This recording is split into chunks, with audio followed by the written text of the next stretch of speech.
Perk, what would you say stood out the most to you in the 17-point win by the Americans?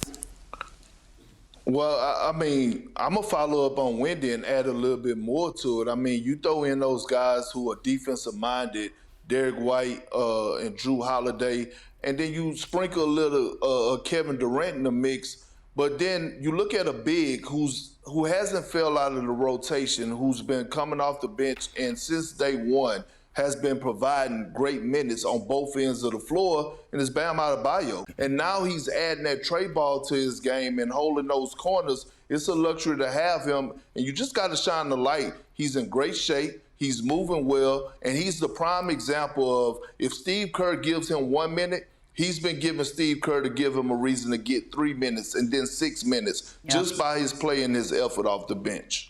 You know, Perk, I think, Eric Spoelstra is one of the assistants on this team. And when you're watching Bam play and hit that 3 ball and space the floor and play in different ways that you have to play in the FIBA game, you get the sense like we might see some of that when he gets back to Miami, because Spoelstra loves having a guy who can shoot the 3 and who can space the floor. I would never put him in the same sentence as a Chris Bosh type, but Spoelstra knows how to use a guy who can be in that spot and space the floor. And I think Bam's been a revelation to me in these games. And he was added to the team because they were getting killed out defensively and on the boards. They still lost the rebounding battle yesterday. And some of that is because Sudan shot 42% from the field, so there's a lot of rebounds. But he's not just there for defense. He's hitting that 3 ball, and he's hitting the mid-range shots, too.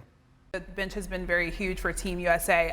Brian, you kind of mentioned it. That's what happened on the floor. But it's who did not play that has dominated the headlines in social media after these games. And last night, that was the newest member of Team USA, Joel Embiid. The 2023 MVP did not see any action for the American squad in their win over South Sudan, making him the only player on the 12-man roster who didn't register any minutes. This, of course, coming off the heels of Tyrese Haliburton and more notably Jason Tatum not playing against Serbia. So, Wendy, you spoke to Steve Kerr about the allocation of minutes for Team USA stars. Kerr said each game is different and we're going to need everybody. And so matchups will determine at times who we play, but we need everybody ready to roll, and whatever it takes to win that game, that's what we need to do. He also said, I think the NBA is so popular worldwide and the regular season is kind of a soap opera.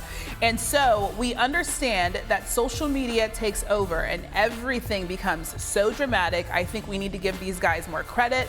They're here to win gold. They're pros. All right, Brian, as I mentioned, you were talking to Kerr there. Do you agree with his sentiment? I do.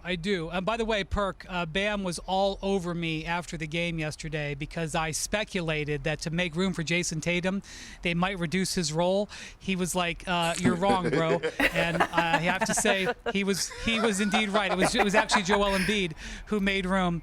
So, look, here's what Steve Kerr's message really was.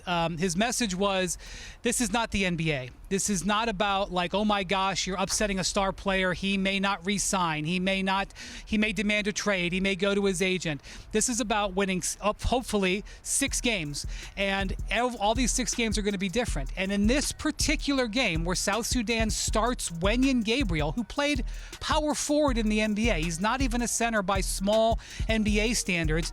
They play small. They play small and quick. And so Steve Kerr evaluated it's better to use wings than it is to use our big giant center.